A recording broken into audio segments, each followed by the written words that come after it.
Get out of my building, brother screamed, throwing my laptop into the hall. This is for real entrepreneurs. I said nothing. I left. The next morning at 8:47 a.m., his business received a lease termination. By 9:15 a.m., 47 missed calls. I'd owned the $14.2 million building since 2019. But let me back up. Because the morning my brother threw me out wasn't random. It was calculated. It was the culmination of 3 years of careful dismissal, strategic humiliation, and a family that confused silence for weakness. My name is Maya Chin. I'm 34 years old. And for most of my adult life I've been the disappointment. My brother Derek is 38. 4 years older. 4 years more successful according to my parents. 4 years of being held up as the example I should follow. Derek graduated from Stanford with a business degree. I went to a state school for computer science. Derek got a corporate job at a Fortune 500 company making $120,000 right out of college. I freelanced from coffee shops making maybe $30,000 my first year. Derek bought a house at 26. I lived with roommates until I was 29. Every family dinner was a comparison. Every holiday gathering was a performance review where I was always found lacking. Derek closed a $2 million deal this quarter. Dad would announce, raising his wine glass. That's wonderful, I'd say. What are you working on, Maya? Mom would ask, her tone suggesting she already knew the answer would disappoint her. Some contract work. Web development. Database optimization.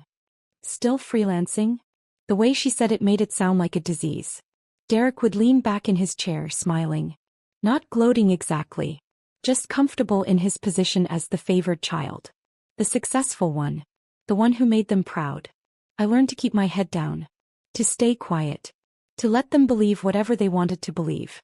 What they didn't know was that in 2016 at 26 years old, I'd started building something. Not flashy. Not loud. Just valuable.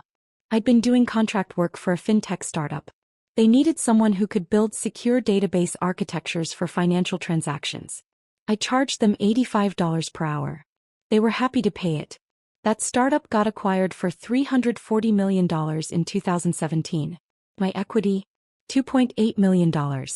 I didn't tell anyone. Not my parents. Not Derek.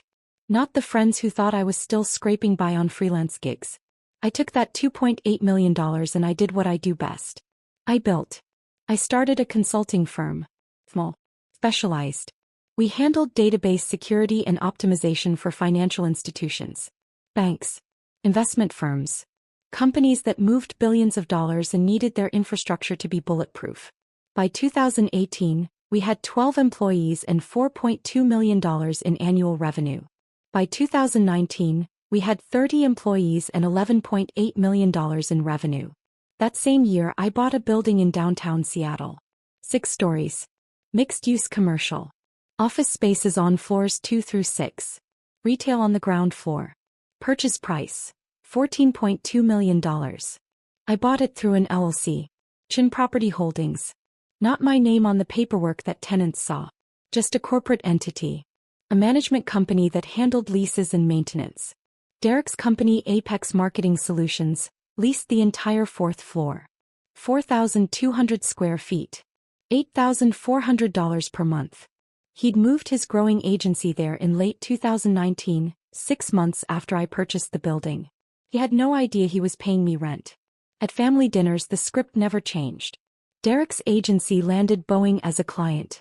Dad announced in early 2020. $50,000 monthly retainer. That's impressive, I said. What about you, Maya? Still doing the computer thing? Still consulting? It's going well. Well, we can't all be entrepreneurs like Derek, Mom said, patting my hand. There's nothing wrong with hourly work. I wasn't doing hourly work. I hadn't done hourly work in 4 years. But I smiled and nodded. Derek bought a Tesla. Dad posted photos on Facebook with the caption, "Proud of my son's success." I drove a 2014 Honda Civic. Derek took Mom and Dad to Hawaii for their 40th anniversary. First-class tickets. Ocean view suite. Instagram photos every day. I sent a card and a $200 gift certificate to their favorite restaurant. It's the thought that counts, Mom said when she called to thank me. Then softer. Derek's gift was so generous. He's doing so well. I know, I thought. I can see his rent checks clearing every month. In 2021, Derek's business was expanding. He needed more space. The fourth floor wasn't enough. The building owner is letting us expand to part of the third floor, he told me at Sunday dinner. Another 1,200 square feet. My business is scaling fast. That's great, I said. You should see the office, Maya. Really impressive setup. Conference rooms. Standing desks. We're building something special. What he didn't mention was that his expansion came with a $3,000 monthly rent increase. Or that I'd approved it through the property management company after reviewing his financials and confirming he could afford it. Why don't you come by sometime? Derek offered. I could show you how a real business operates. Maybe you could pick up some ideas for your consulting thing. Maybe, I said. I'd been to the building plenty of times. I visited every property I owned at least once a month. But I came through the parking garage. I met with the property manager in a ground floor retail space. I never went to the fourth floor. Derek didn't know I was there. By early 2022, I'd expanded my portfolio. 3 more commercial buildings in Seattle. 2 in Portland. 1 in San Francisco. Total portfolio value, $67 million. My consulting firm had grown to 55 employees. Annual revenue, $18.4 million. My personal net worth, $34 million. My family thought I was still freelancing. In March 2023, Derek called me. Unusual. We typically only saw each other at family events. Hey Maya. I need a favor. What's up? I need office space. Temporary. Maybe 2 weeks. We're doing a major build-out on the 3rd floor and construction's making it impossible to work. I'm looking for somewhere quiet where I can meet clients. Okay. You work from home, right? You still have that 1 bedroom in Capitol Hill? I actually owned a 3-bedroom penthouse in Madison Park worth $2.7 million. But Derek thought I lived in the same apartment I'd rented in my 20s. I do have space, I said carefully. Perfect. Can I use your living room? I'll bring my laptop. Maybe take a few calls. I'll be quiet. You won't even know I'm there. Something in his tone. Dismissive. Presumptuous. Like my space, my time, my home were just resources available for his convenience. Let me think about it, I said. Think about it? Come on, Maya. It's 2 weeks. You're not doing anything important. I let that sit for a moment. I'll get back to you, I said. I never did. He called Mom. Maya's being difficult about letting me work from her place. I don't know why she's being so selfish. Mom called me. Derek needs your help. Why are you making this hard? I have work to do, I said. My apartment isn't a co-working space. You're on your computer all day anyway. What difference does it make if Derek is there? I didn't argue. I just said no. The resentment started then. Derek began making comments at family dinners. Some people help family. Others just think about themselves. Must be nice to have so much free time that you can't spare 2 weeks. I guess when you're not building anything real, you get protective of your space. I didn't respond. I ate my dinner. I smiled politely. I left early. By June 2023, Derek was flying high. His agency had landed 3 major clients. He hired 12 more employees. He needed even more space. I'm taking the entire 3rd floor now, he announced at Sunday dinner. The building owner approved it. Apex Marketing Solutions is officially one of the top agencies in Seattle.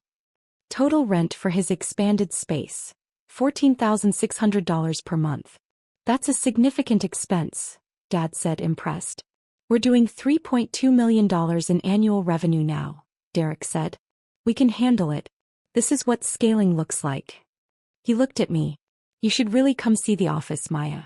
Might inspire you to think bigger with your little consulting thing. I'm good, I said. Come on. Seriously. Your family. I want you to see what I've built. I believe you. You know what your problem is? Derek leaned forward. You're afraid to think big. You're comfortable being small. That's why you'll never build anything that matters. Mom touched his arm.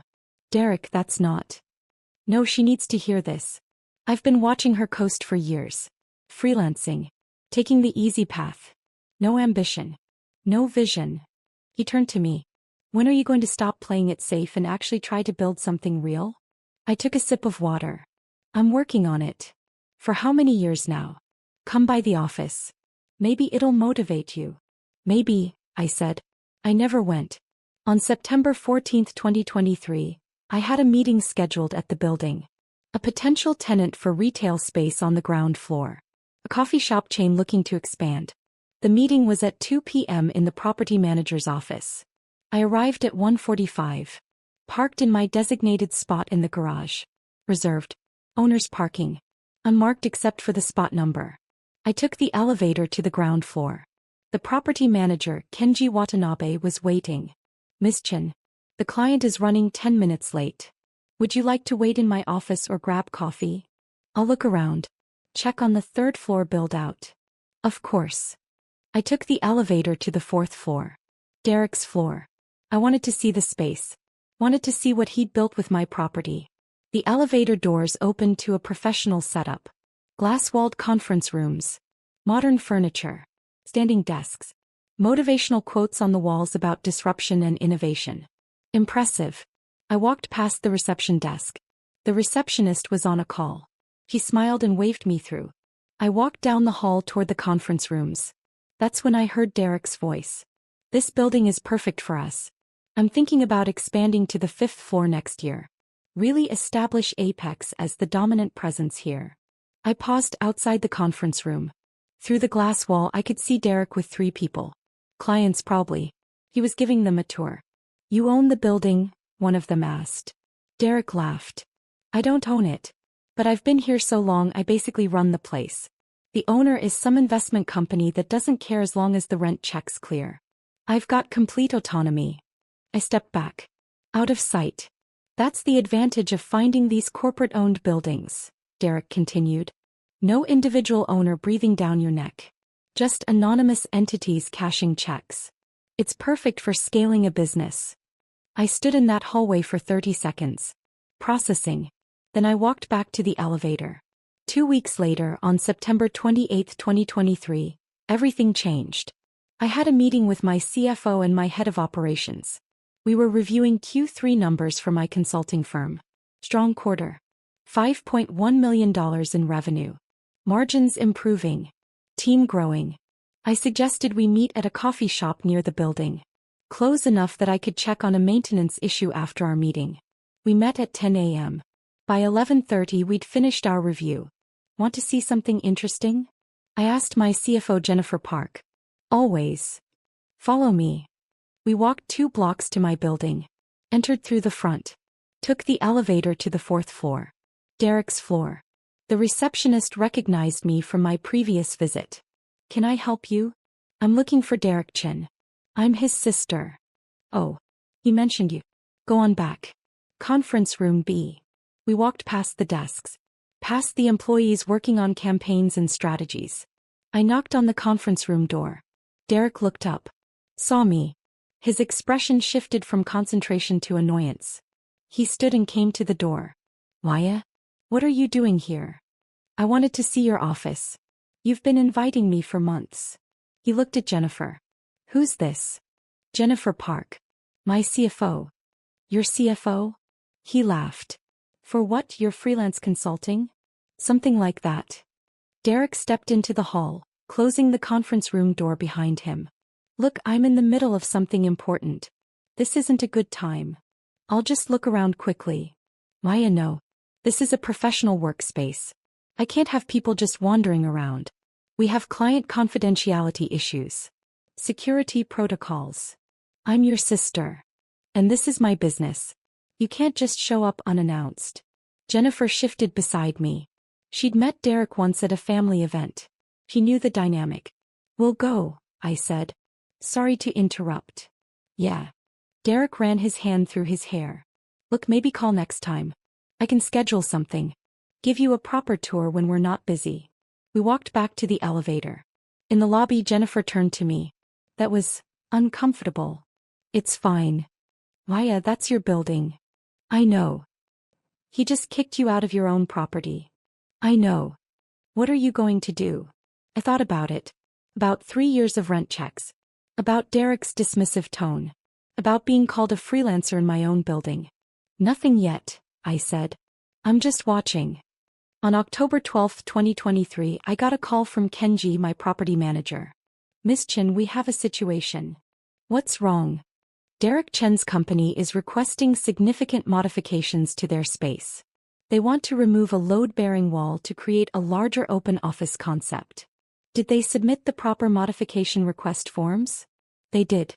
But they also indicated that since they're practically running the building, they assumed it would be approved automatically. I was silent. There's more, Kenji continued. Derek personally called me yesterday. Told me that any delays in approval would be unacceptable. He said he'd speak to the owners directly if I couldn't handle this efficiently. What did you tell him? I told him I'd forward his request to ownership and they'd review it according to standard protocol. Good. Deny the modification request. Deny it. Yes. The structural engineering report shows removing that wall would require extensive reinforcement. Minimum cost, $85,000. Under the lease agreement, structural modifications of that scope require tenant funding and cannot proceed without owner approval. Deny it. Understood. And Kenji, when you deliver the denial, make it clear it came from ownership. No explanations. No negotiations. Just no. I'll send it today. I hung up. 2 hours later, Derek called me. Maya, you're not going to believe this. The building owner is being completely unreasonable about a simple office modification. That's frustrating. I'm thinking about breaking the lease. Finding a building where the owner actually understands business. Maybe I'll buy my own building. Show these corporate investment companies how real entrepreneurs operate. You should do what's best for your business. I'm serious. I might move Apex to a different location. Somewhere I have more control. I said nothing. Anyway, I'm calling because Sunday dinner is at Mom and Dad's. They're doing a special celebration for my 5-year business anniversary. You should come. I'll be there. Sunday, October 15, 2023. Mom's dining room table was covered with Derek's achievements. A blown-up photo of his office. A framed article from Seattle Business Magazine featuring Apex as one of the rising stars in marketing. Derek held court, telling stories about difficult clients and successful campaigns. The thing about building a real business, he said looking at me, is that you can't be afraid of risk. You can't play it safe. You have to bet on yourself. Absolutely, Dad agreed. Maya, you've been consulting for what, 8 years now? About that. Don't you ever want to build something bigger? Hire people. Scale up. I'm comfortable where I am. That's the problem. Comfortable. You know what comfortable gets you? Nowhere. Derek stood walking to the photo of his office. This office space? I fought for it. Negotiated hard. Built something physical. Something real. Not just code on a computer. An actual business with actual people and actual presence. It's very impressive, Mom said. Thanks. And honestly, I'm thinking about buying the building. The owner is difficult to work with. Doesn't understand the modern workplace. I've been talking to some investors about putting together a purchase offer. I took a sip of wine. How much is the building worth? Commercial real estate like that in downtown Seattle? Probably $12 million. Maybe $13 million. I'm thinking I can offer $11 million and negotiate. That's quite a bit of capital. That's why I'm talking to investors. People who understand vision. People who aren't afraid to think big. He looked directly at me when he said it. You should probably research the building before making an offer, I said quietly. I've been there for 4 years, Maya. I think I know the building. Do you know who owns it? Some Chin Property Holdings. Generic corporate entity. The room went quiet. Mom looked at me. Then at Derek. Then back at me. Chin Property Holdings, she said slowly. It's a common name, Derek said. Probably some Chinese investment group. I set down my wine glass. It's not an investment group. How would you know? Because I'm Chin Property Holdings. I've owned that building since 2019. The silence was absolute. Derek laughed. What? I bought the building on March 15, 2019 for $14.2 million. You moved your office there 6 months later. You've been paying me $8,400 per month in rent. Later increased to $11,600. Now $14,600 after your recent expansion. Dad's fork clattered against his plate. That's not funny, Maya, Derek said. I pulled out my phone, opened my email, pulled up the lease agreement, slid my phone across the table to Derek. He stared at the screen. His face went white. You own the building? Yes. Since 2019? Yes. Why didn't you tell me?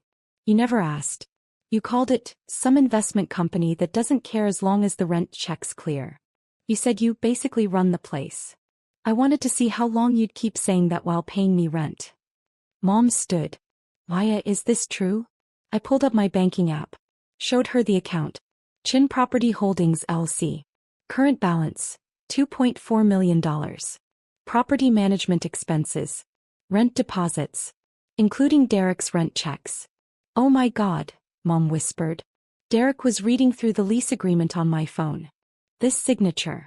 This is mine. Yes. You signed a 5-year lease in September 2019. 3-year renewal option. You exercised that option last year. The property manager. Kenji. He works for you. I hired him in 2019. The modification request I submitted. You denied it. I did. Structural concerns. Also, you were rude to my property manager. Derek set my phone down. His hands were shaking. For years, he said quietly.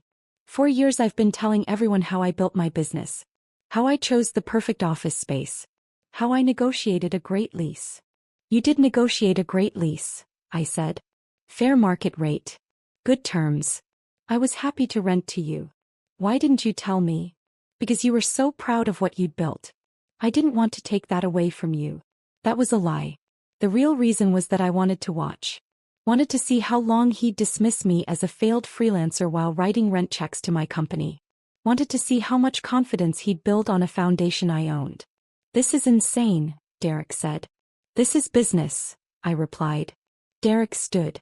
You've been lying to us for 4 years. I haven't lied about anything. I just didn't volunteer information you never asked for. We're family. You're supposed to share these things. Like you shared how much you look down on me. How you think I'm a failure. How my work doesn't matter. I never said. You said it at every family dinner. Every holiday. Every time you talked about real business and real success and real entrepreneurs.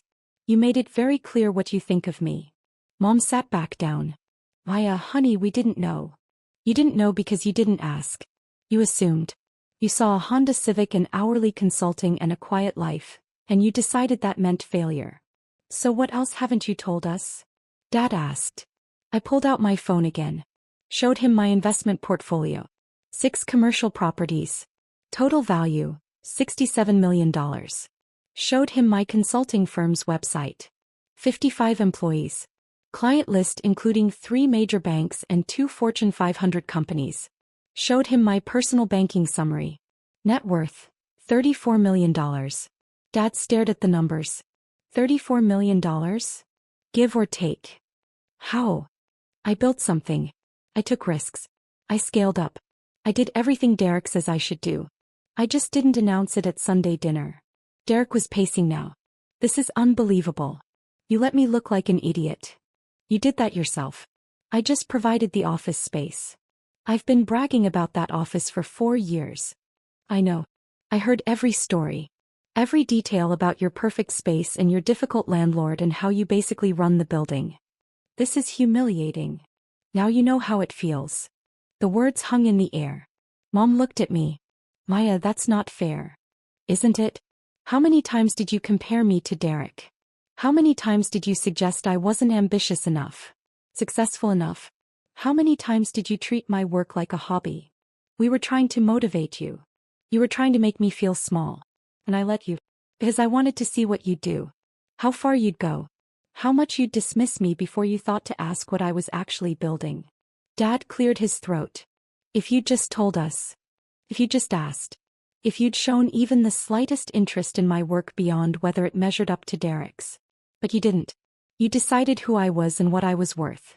You wrote the story. I just let you believe it. Derek stopped pacing. So what happens now? Nothing changes. You have a lease. It's a good lease. Fair terms. You'll continue paying rent. Your business will continue operating. I can't work in a building you own, knowing that you've been watching. Then break the lease. But the penalty is 6 months' rent. $87,600. Plus you'll need to find new office space, which in downtown Seattle will cost you at least the same rate you're paying now, if not more. You can't be serious. I'm always serious about business. You should know that by now. Derek looked at our parents. Say something. Dad was still staring at my phone. At the numbers. Mom had tears in her eyes. Maya, I don't understand why you hid this from us. I didn't hide it. I just lived my life without performing it for you. There's a difference. I woke up at 6:30 a.m. on October 16, 2023. Made coffee. Checked my emails.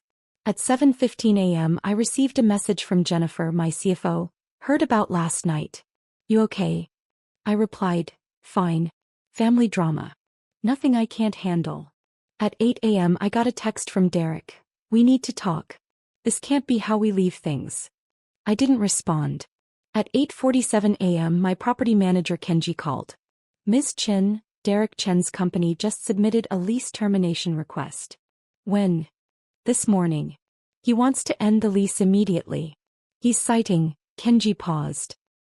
He's citing irreconcilable conflict of interest with ownership. Remind him of the early termination terms. I did. He said he doesn't care about the penalty. He wants out. Process the termination. 6 months rent due within 30 days. He has 60 days to vacate the premises. Understood. There's one more thing. What? He requested that I remove you from the property access list. He doesn't want you entering the 4th floor while his company is still there. I laughed. Actually laughed. Tell him that as the property owner, I have legal right to access all areas of my building with 24-hour notice. But I won't be visiting. He can have his 60 days in peace. I'll let him know. At 9:15 a.m., my phone started blowing up. Derek, we need to talk. Mom, please call me. We need to discuss this as a family. Derek, Paya, answer your phone. Dad, this is getting out of hand.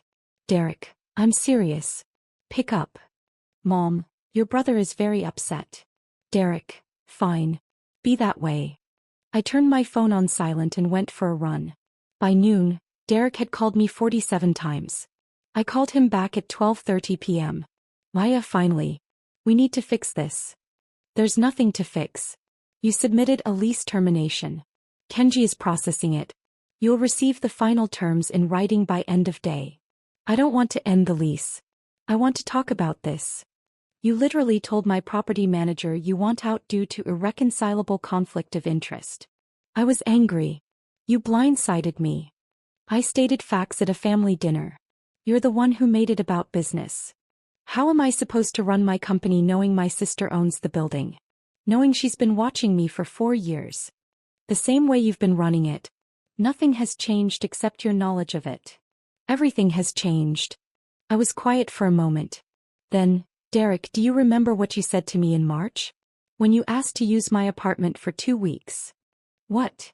You said I wasn't doing anything important. You said I was on my computer all day anyway. You said it wouldn't make a difference if you were there. That's not. And at Sunday dinners. You said I was afraid to think big. That I was comfortable being small. That I'd never build anything that matters. I was trying to motivate you. You were trying to make yourself feel superior. And the whole time you were paying me rent. Building your success in a space I owned. With money that went into my accounts. Derek was silent. So yes, everything has changed, I continued. But only because you now know what I've known all along. That your success story includes a chapter where your failed freelancer sister owned the building you're so proud of. That's not fair. Business rarely is. Lease termination papers will be delivered by 5 p.m. 6 months rent due in 30 days. Vacate in 60 days. Those are the terms you signed. I hung up. For the next week I didn't attend family dinners. Didn't answer calls from my parents. Didn't engage with Derek's increasingly desperate messages. My property manager Kenji kept me updated. Day 2. Derek requested a meeting to discuss options. Kenji told him all communications must go through the legal terms of the lease. Day 3. Derek's business partner called asking if there was any flexibility on the termination penalty. Kenji said no. Day 4. Derek showed up at the property management office demanding to speak with ownership. Kenji reminded him that ownership doesn't take direct meetings with tenants. Day 5. Derek's attorney sent a letter suggesting the lease termination penalty was excessive and potentially unenforceable. My attorney sent back a letter with case law supporting the penalty amount and noting that Derek had signed the lease with full knowledge of all terms. Day 7. Derek paid the $87,600 termination penalty. Kenji confirmed the payment cleared. On day 8, Mom called. I answered. Maya, this has gone too far. Has it? He's your brother. He made a mistake. He's trying to apologize. By breaking his lease and paying the penalty instead of just continuing to rent from me? He's embarrassed. He's hurt. You humiliated him. I stated facts. If facts are humiliating, that's not my problem. You're being cruel. I took a breath. Mom, for 8 years you've treated me like I was failing. Like I wasn't measuring up. Like I was just coasting through life with no ambition. And I let you. I didn't defend myself. I didn't justify my choices. I just kept building. We didn't know. Because you didn't ask. You saw what you wanted to see. And now that you know the truth, instead of acknowledging that maybe, just maybe, you were wrong about me, you're upset that I didn't correct your assumptions sooner. That's not what I'm saying. Then what are you saying? Silence. I'm saying your brother needs you, Mom said finally. My brother needs to find a new office. He's got 52 days left. I hung up. 2 weeks after the Sunday dinner reveal, Derek's business partner Marcus Webb called me. Maya, this is Marcus. Derek's partner at Apex. I know who you are. Can we talk? Off the record. About what happens next for our business. I was intrigued. I'm listening. Derek's been difficult since the dinner. He's angry. Distracted. Making bad decisions. That's between you and Derek. The thing is, I've been doing research on you. Your consulting firm. Your portfolio. You're successful. Very successful. Thank you. And I'm wondering why you never told anyone. Not just Derek. Why keep it secret? I considered the question. Because the moment I told people, it would become the thing I had to defend. The thing people had opinions about. I preferred to build without the commentary. That's smart. What do you want, Marcus? Derek wants to move the company.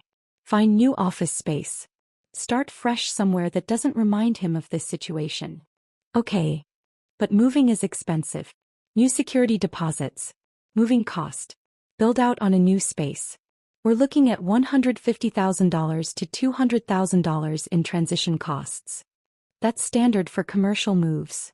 Right. But here's the thing. Our lease at your building is actually really good. Below market rate. Great location. The space works well for us. I'm aware. If we stay, Derek has to face the fact that his sister owns the building. That's difficult for his ego. Again, that's between you and Derek. What if it wasn't Derek's decision? I paused. What are you suggesting? I'm suggesting that I'm 50% owner of Apex Marketing Solutions.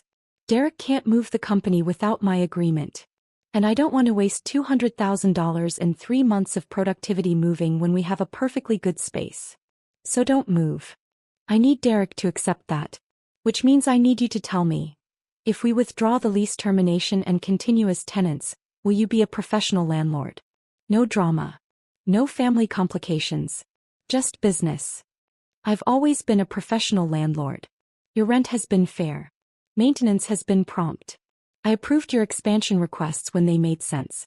The only thing that's changed is Derek's knowledge of who signs the checks. That's what I thought. I'm going to talk to Derek. Good luck with that. One more thing. Your consulting firm. You work with financial institutions. Yes. We've been looking for a consultant to help us with database security for our client management system. Can I get a proposal?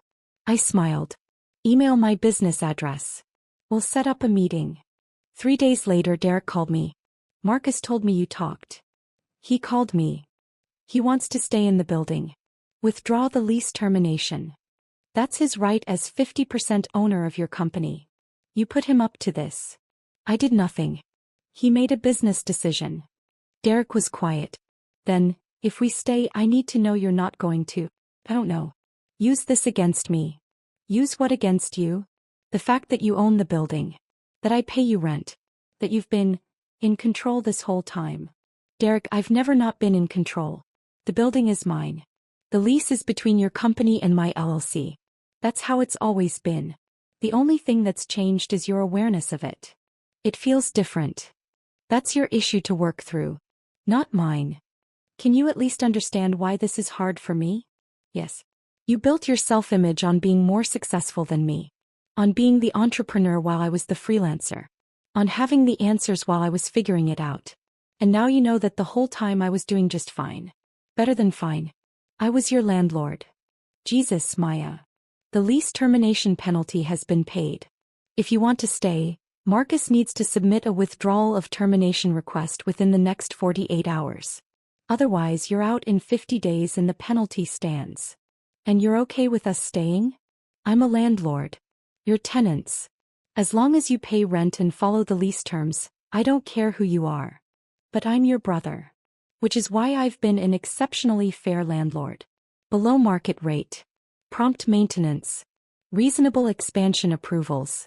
Most landlords wouldn't have been that generous. I didn't know it was you. Exactly. Derek exhaled. Hey. We'll submit the withdrawal. But I need one thing. What?